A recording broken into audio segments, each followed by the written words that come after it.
Knives are cool. And axes too.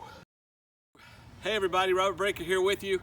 And today I want to look at the anatomy of a knife. The anatomy of a knife. You know, there's a lot of different names of the different parts of a knife. Now I have my likes, that I like certain things in a knife, and I'm sure you have things that you like in a knife. So what I thought I'd do today, I'll bring out a couple of knives and we'll look at the different parts of a knife.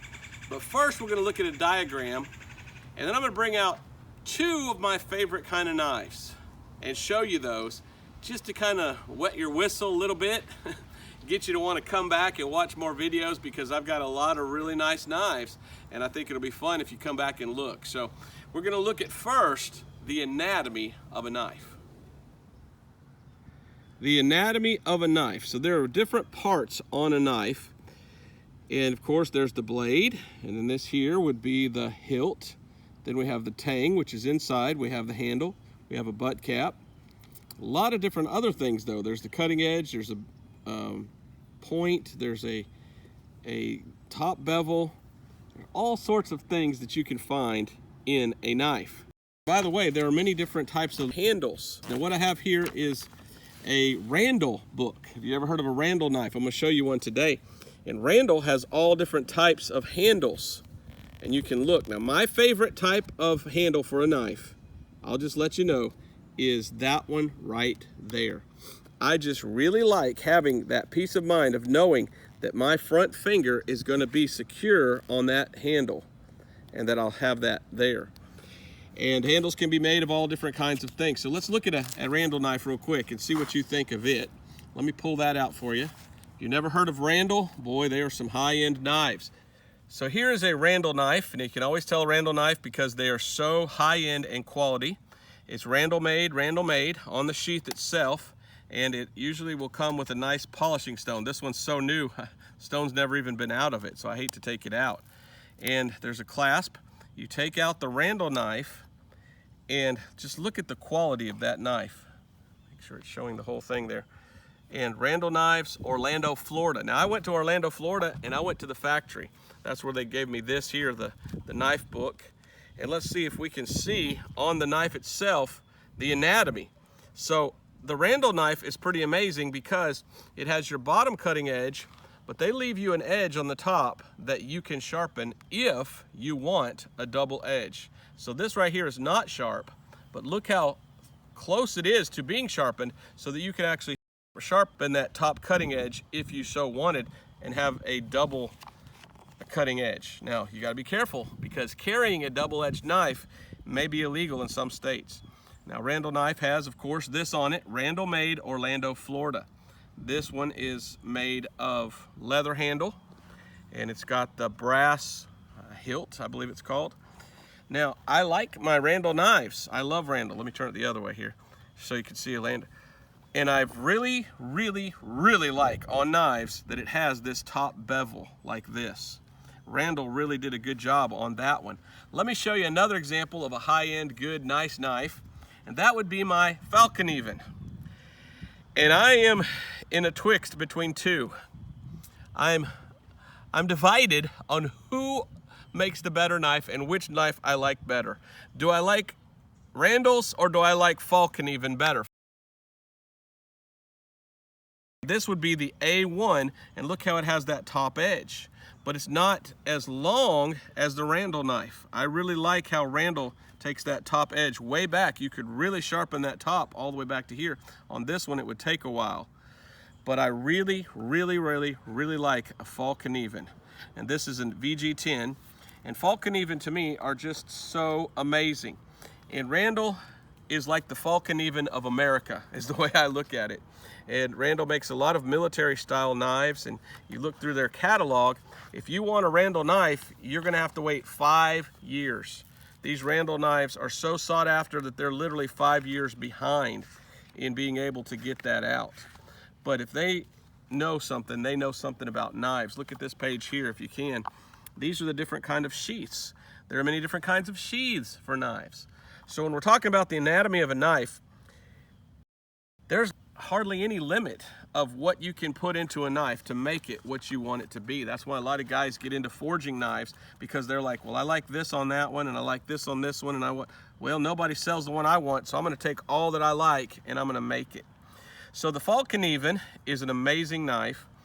It reminds me of a Randall in many ways because it has that top part right there that's beveled, but the Randall really does that bevel long, so you can really sharpen the top if you so desire.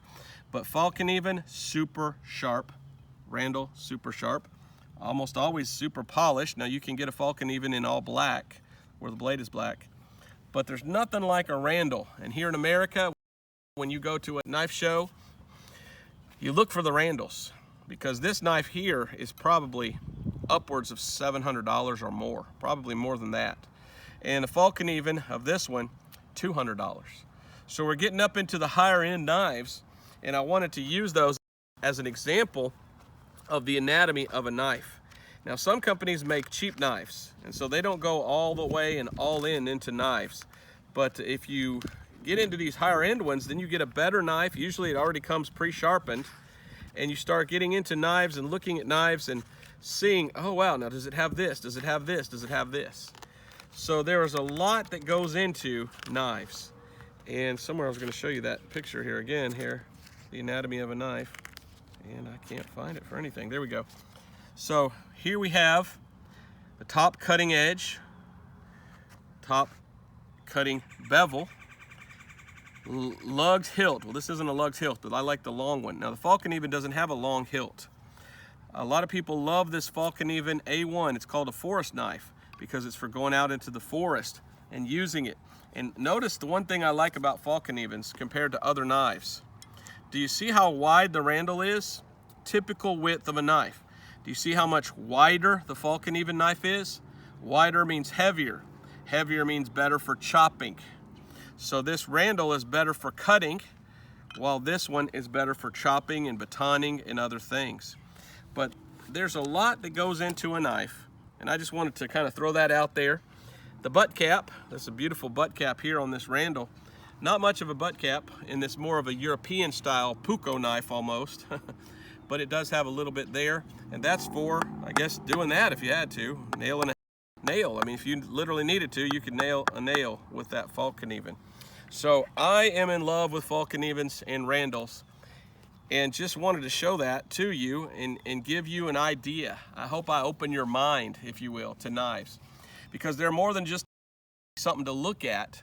There's all different designs, there's all different bevels, there's all different shapes, there's all different lengths, there's actually all different kinds of cuts. You've got different cuts, you've got the more pointed, you've got, oh man, we'll get into that eventually too, the different shapes of knives. So there's a lot to get into, and there's all sorts of sheaths. And so I love this.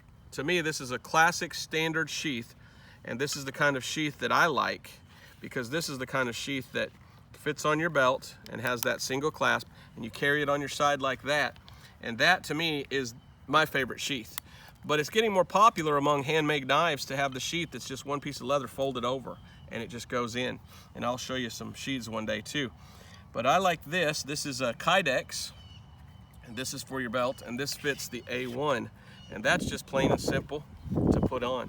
So just wanted to give you an example of these two knives, let you see them and see what you think of them. And I would like to get you into knives if you're not into knives yet, and get you into thinking about them and about the anatomy of them and all the different kinds of handles, all the different kind of sheaths, all the different kind of blade styles. It's just amazing. And so that's one of the things that we like about knives, is all the different kinds of knives that there are. And so hopefully you'll get, well, if you can't afford these, then you do what I do, garage sale. So you can pick up these, you know, $700, $800, $900 knives for, you know, 50 bucks or something like that. And a lot of times you can resell them, make a little money, but a lot of times you don't want to resell them. They're only going to go up in value. They are amazing, almost like quality heirloom style knives, and are good to have. So hopefully that gives you an idea of the anatomy of a knife and kind of wets your whistle to want to learn more about knives, and I hope you will. Knives are cool. and axes too.